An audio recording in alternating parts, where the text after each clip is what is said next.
તો મહત્વના સમાચાર મળી રહ્યા છે। નજર કરીએ મહત્વના સમાચાર પર। ફરીવાર ઠાકોર સમાજના બંધારણના લીરે લીરા ઉડ્યા છે, જે મહત્વના સમાચાર સામે આવી રહ્યા છે। ઠાકોર સમાજ દ્વારા બંધારણ લાવવામાં આવ્યું હતું, તેના લીરે લીરા ઉડ્યા છે। બનાસકાંઠા બાદ પાટણમાં ઠાકોર સમાજનું બંધારણ તૂટ્યું છે। પાટણના કોરડા ગામે લગ્નમાં ભવ્ય રાસ ગરબાનું આયોજન થયું। જે નિયમો બનાવવામાં આવ્યા હતા તેને તોડવામાં આવ્યા છે। ઠાકોર આગેવાન મગનજી ઠાકોરે ભવ્ય રાસ ગરબાનું આયોજન કર્યું। તો સરપંચ કુમકુમ ઠાકોરના લગ્નમાં રાસ ગરબાનું આયોજન કરવામાં આવ્યું। ડીજે અને રાસના તાલે આયોજન થતા બંધારણ તૂટ્યું છે।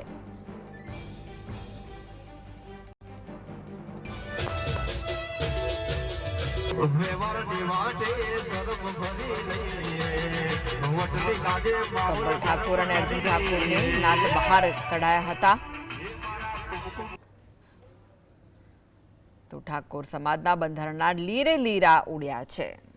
આ વિશે વધુ માહિતી માટે જોડાઈ ગયા છે સંવાદદાતા અલ્કેશ। અલ્કેશ, બંધારણ બનાવવામાં આવ્યું અને ત્યાર પછી નિયમોનું પાલન નથી થઈ રહ્યું, શું વિગત છે? કૃષ્ણા, ચોક્કસ જે રીતે ગેનીબેન ઠાકોરના નેતૃત્વમાં દરેક પાર્ટીના ઠાકોર સમાજના આગેવાનોએ એક બંધારણ ઓગણધામમાં નક્કી કર્યું હતું। એમાં જે બંધારણમાં ડીજે વગાડવાની અથવા તો જે ખોટા ખર્ચા છે બંધ કરવાને લઈને ક્યાંક ને ક્યાંક બંધારણ થાય, પણ છેલ્લા 2 દિવસથી ક્યાંક ને ક્યાંક જે લગ્નગાળામાં ઠાકોર સમાજમાં ક્યાંક જે ડીજે વાગવાની શરૂઆત થઈ અને ખોટા ખર્ચા થયા એને લઈને બહુ જ વિવાદ થઈ રહ્યા છે।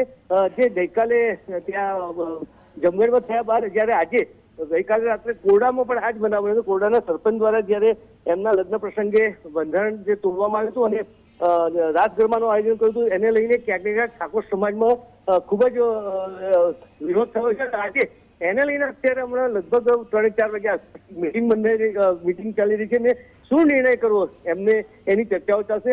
જો ગઈકાલે જે અર્જુન ઠાકોરને સમાજ બહાર મૂકવાની વાત થઈ છે, હવે કયા નિર્ણયો લેવામાં આવે છે, પરંતુ જો પાટણ જિલ્લાની વાત કરીએ તો સાંતલપુર, શમી અને રાધનપુરના જે બંધારણ છે હજુ એ જોઈએ રીતે અમલમાં થયા એટલે એના પર ગહન ચર્ચા થશે। ત્યાર પછી શું નિર્ણય લેવામાં આવે છે એ જોવાનું, પરંતુ આ જે બંધારણના અત્યારે હાલ નિયમોના અત્યારે હાલ જે કહેવાય છે કે મોટા લોકો કહેવાય છે ઠાકોર સમાજના આગેવાનો ક્યાંક ને ક્યાંક એનું છેડેછેડ ભંગ કરતા હોવાનું લાગી રહ્યું છે। જી કૃષ્ણા। જી, આભાર માહિતી આપવા માટે।